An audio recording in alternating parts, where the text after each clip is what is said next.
बिस्मिल्लाहिर्रहमानिर्रहीम अस्सलाम वालेकुम। मैं इब्रार अहमद महर एडवोकेट। पाकिस्तान तहरीक इंसाफ के लिए अच्छी खबरों का सिलसिला जारी है और आज फिर इमरान खान को बहुत बड़ा रिलीफ मिल गया। उन्हें एक बार फिर एक मुकदमे से बरी कर दिया गया।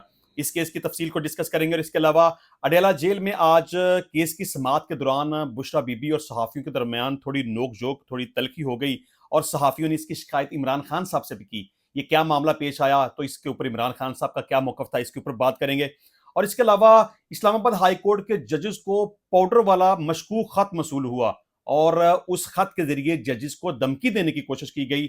वो क्या सूरत हाल थी, इसके ऊपर भी बात करेंगे। पंजाब की सबसे पहली खतून वजीर आला के साथ साथ ये भी फैसला कर लिया गया है कि पंजाब की सबसे पहली खतून गवर्नर भी होगी। वो क्या बात है, इसके ऊपर भी बात करेंगे।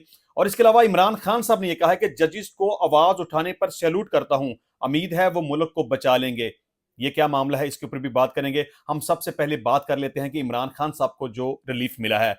देखिए, पाकिस्तान तहरीक इंसाफ के लिए अच्छी खबरों का सिलसिला शुरू हो गया। अगर हम कल का दिन देखें तो बहुत बड़ी बड़ी खबरें जो थी वो पाकिस्तान तहरीक इंसाफ की फेवर में थी।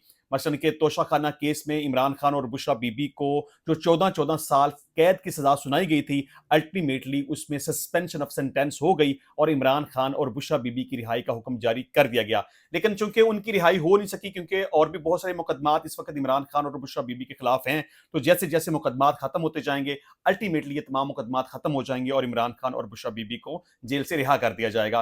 तो बहरहाल आज के दिन के हवाले से भी एक बहुत बड़ी खबर है कि इमरान खान की एक केस के अंदर बरीयत हो गई है। और वो बरीयत भी आप ये समझ लें कि एक तो होता है ना केस के मेरिट्स के ऊपर जाके एविडेंस बुला के जिरा होने के बाद और अल्टीमेटली केस कंक्लूड करने के बाद केस की जजमेंट दी जाती है, लेकिन ऐसा यहां पे नहीं है।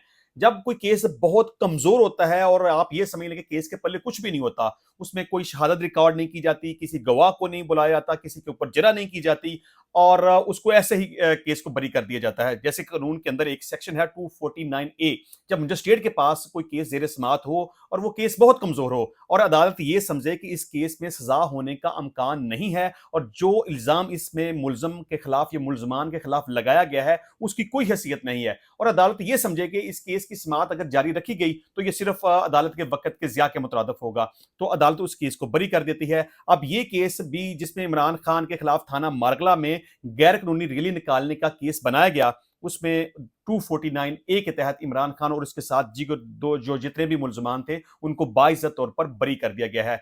इस केस की तफसील इस तरह से है कि जुडिशियल मजिस्ट्रेट ने इमरान खान और दीगर रहनुमाओं के खिलाफ दर्ज गैर कानूनी रैली निकालने के मुकदमे की समाअत की। दौरान समाअत वकला सरदार मसरूफ खान और आमना अली अदालत में पेश हुए।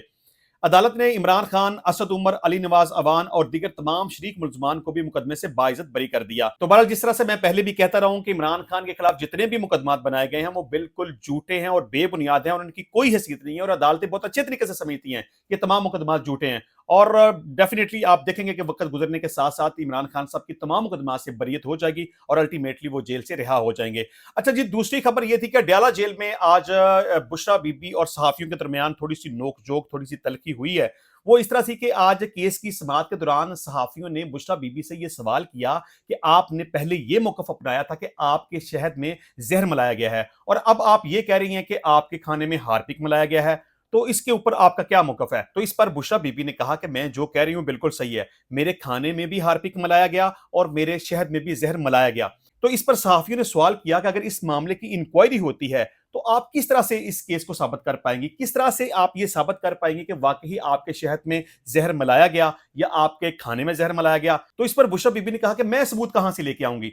तो सहाफियों ने महसूस किया कि शायद बुशरा बीबी का सहाफियों के साथ रवैया कुछ अच्छा नहीं है, थोड़ा सा तलख है। तो इसकी शिकायत लेके वो इमरान खान साहब के पास चले गए कि देखें जी, बुशरा बीबी का रवैया हमारे साथ ठीक नहीं है, हमने इनसे सवाल किया और ये इन्होंने बड़ी तलखी के साथ और बड़ी नाराजगी और गुस्से के साथ इसका जवाब दिया। तो इमरान खान साहब ने कहा कि नहीं, कोई बात नहीं, आप इसकी बात को इतना सीरियस ना लें और इसकी बात का बुरा ना माने, क्योंकि इसको सहाफियों को डील करना नहीं आता।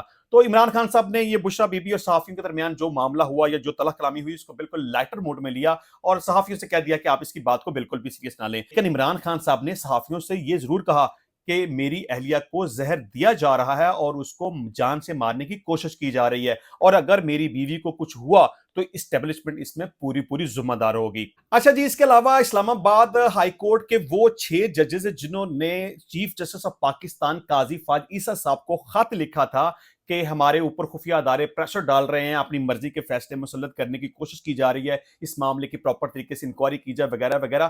تو آج ایک نئی ڈیولپمنٹ ہوئی ہے کہ ان ججز کو ایک خط موصول ہوا جس کے بارے میں کہا جاتا ہے کہ وہ بڑا مشکوک خط تھا. جب عدالتی عملے نے اس خط کو کھولا تو اس کے اندر پاؤڈر تھا, اور اس میں یہ بھی کہا جاتا ہے کہ کوئی ایک نشان بھی موجود تھا جس کے بارے میں کہا جا سکتا ہے کہ یہ کوئی دمکی امیز چیز ہے. اب اس میں یہ نہیں کہا جا سکتا کہ وہ پاؤڈر کیا تھا, وہ کوئی بدبودار تھا, خوشبودار تھا, جو اس کے اندر پاؤڈر تھا وہ کس نوعیت کا تھا, اس کا کلر کیا تھا وہ زہر آلود تھا, واٹ ایور, اس کے بارے میں کچھ بھی ڈسکرپشن اس میں بیان نہیں کی گئی. لیکن اس حوالے سے پولیس بڑی محتاط ہو گئی ہے اور اس پاؤڈر کو اور اس خط کو اپنے قبضے میں لے لیا ہے اور اس کی انویسٹیگیشن جاری ہے.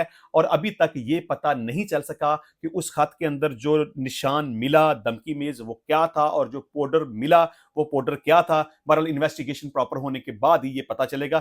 لیکن جو خط بھیجا گیا اس کے بارے میں کہا جاتا ہے کہ یہ کسی خاتون کی طرف سے بھیجا گیا ہے, لیکن اس خاتون کا نام بھی نہیں بتایا گیا کہ کس خاتون کی طرف سے بھیجا گیا. اور یہ بھی کہا جاتا ہے کہ جو خط بھیجا گیا اس کے اوپر کسی کا بھی ایڈریس موجود نہیں تھا. اب کس خاتون نے بھیجا, اس کے اندر کیا تھا, وہ پاؤڈر کیا چیز ہے, وہ جو نشان ملا وہ کیا چیز ہے, بہرحال یہ انویسٹیگیشن ہونے کے بعد پتہ چلے گا. اچھا جی, بات کر لیتے ہیں گورنر پنجاب کے حوالے سے. آپ کو پتا ہے کہ پہلے اس وقت پنجاب کی سب سے پہلی خاتون وزیر اعلیٰ مریم نواز ہیں. اب جو نیا نام سامنے آ رہا ہے کہ پنجاب کے گورنر کے حوالے سے وہ بھی ایک خاتون کا نام ہے. اس کی تفصیل کچھ اس طرح سے ہے. پاکستان پیپلز پارٹی نے ہنا ربانی کھر کو گورنر پنجاب لگانے پر غور شروع کر دیا ہے. گورنر پنجاب کے لیے ہنا ربانی کھر کا نام بھی شارٹ لسٹ کر لیا گیا ہے.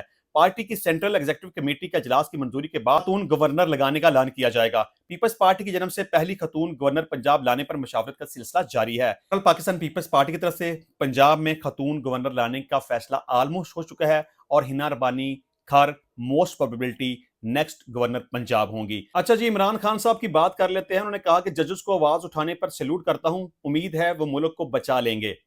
پاکستان تحریک انصاف کے قائد عمران خان نے کہا کہ ججز کو آواز اٹھانے پر سلوٹ کرتا ہوں اور امید کرتا ہوں کہ ملک کو بچا لیں گے. اڈیالہ جیل میں صحافیوں سے غیر رسمی گفتگو کرتے ہوئے انہوں نے کہا کہ شوکت عزیز صدیقی کا کیس سپریم جوڈیشل کونسل میں گیا تھا, اس لیے ہم خاموش رہے. ججز کے خط کی انکوائری کا آغاز شوکت عزیز صدیقی کے الزامات یا اس سے بھی پہلے سے شروع کر لیں, مجھے کوئی اعتراض نہیں, لیکن ضرور کریں. جنرل فیض ہو یا کوئی اور, تحقیقات ہونی چاہیے. جنرل فیض کی تقرری میں نے نہیں کی تھی. جنرل باجوہ نے ہمیں واضح طور پر کہا تھا کہ اگر چپ نہ بیٹھے تو کیسز بنائے جائیں گے اور سزائیں بھی ملیں گی. عمران خان نے کہا کہ سائفر کیس میں میرا 342 کا بیان ہو رہا تھا, جج 10 منٹ کے لیے باہر گئے اور واپس آتے ہی فیصلہ سنا دیا.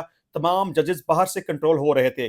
پولیس بھی کہتی ہے کہ ہم پر دباؤ ہے, جیل کو بھی ایجنسی کنٹرول کر رہی ہے. احتساب عدالت کے جج محمد بشیر دباؤ کی وجہ سے 5 مرتبہ جیل کے اسپتال گئے. عدت میں نکاح کا کیس سننے والے جج قدرت اللہ نے وکلا کو بتایا کہ اس وقت تک بیٹے کا ولیمہ نہیں کر سکتا جب تک فیصلہ نہ سنا دوں. ان کا یہ بھی کہنا تھا کہ اسلام آباد ہائی کورٹ کے 6 ججز کو آواز اٹھانے پر سلوٹ کرتا ہوں اور امید کرتا ہوں کہ وہ ملک کو بچا لیں گے. ججز نے جو خط لکھا ہے یہ سب کو پتا ہے کہ جب سے رجیم چینج ہوئی ہے یہ بات تب سے چل رہی ہے. ججز پیغام دیتے ہیں کہ وہ بے بس ہیں, لیکن شکر ہے کہ تصدق جیلانی نے اس معاملے میں کمیشن کی سربراہی سے انکار کیا اور سپریم کورٹ کا 7 رکنی بینچ بنا دیا گیا. میں نے کہا تھا ججز کا خط لکھنا سنجیدہ معاملہ ہے, اس پر فل کورٹ کو سماعت کرنی چاہیے. تاہم سپریم کورٹ کے 7 رکنی بینچ کا بننا کمیشن بننے سے بہتر ہے. تو انشاءاللہ ملتے ہیں نیکسٹ ٹائم نئی ویڈیو میں نئے ٹاپک کے ساتھ. تب تک کے لیے اجازت دیجیے. اللہ حافظ.